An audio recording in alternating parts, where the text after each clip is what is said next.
বাংলাদেশের একটি নিষিদ্ধ শহরের নাম মধুমতি মডেল টাউন। শুনলে অবাক হলেও বাস্তবে এটি সত্য।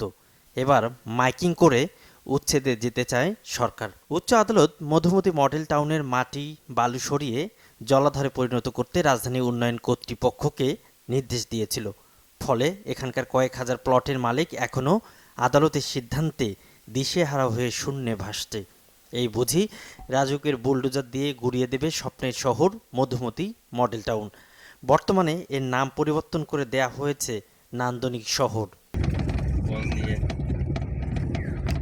বন্যাপ্রবণ এলাকায় জলাধারে বালু ভরাট করে আবাসন গড়ে তোলে মেট্রো মেকার্স অ্যান্ড ডেভেলপার নামে বেসরকারি আবাসন প্রতিষ্ঠান। এর বিরুদ্ধে আদালতে মামলা করেছিল পরিবেশ আইনজীবী সমিতি বেলা। তাদের আপত্তি আমলে নিয়ে ২০১২ সালে মধুমতি মডেল টাউনকে অবৈধ ঘোষণা করা হয়। ঢাকা আরিচা মহাসড়কের পাশে, এমনকি গাবতলী আমিনবাজার থেকে কিছুটা দূরে সাভারের বলিয়ারপুরে এর অবস্থান। অবৈধ ঘোষণার পর প্লটের অনেক মালিক সর্বশান্ত হয়েছেন।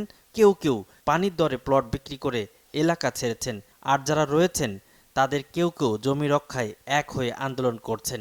আদালত নিষিদ্ধ বললেও গোপনে চলছে এই শহরের সাম্রাজ্য। নামি দামি resort, picnic spot, swimming pool, duplex বাড়ি, ডেইরি ফার্ম, হোটেল, মোটেল সবই আছে।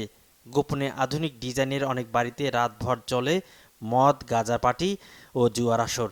সেখানে গড়ে ওঠা মিনিবারে বিগত সরকারের সময় একাধিকবার অভিযান চালিয়েছে আইন শৃঙ্খলা বাহিনী। তবুও থেমেছিল না অসামাজিক কর্মকাণ্ড। নিয়মিতই চলছে নাটক, সিনেমার শুটিংও। বালু দিয়ে জমি ভরাট, ইট, বালু, রড, সিমেন্ট সরবরাহ নিয়ে গড়ে উঠেছে সিন্ডিকেট। আছে প্লাস্টিক তৈরির কারখানাও। উচ্চ আদালতের অবৈধ ঘোষণার রায় অনুযায়ী মধুমতি মডেল টাউনের জায়গা খালি করতে ব্যর্থ হয়েছে রাজুক। এবার সেই সিদ্ধান্ত বাস্তবায়নে তোড়জোড় শুরু করেছে রাজধানী উন্নয়ন কর্তৃপক্ষ।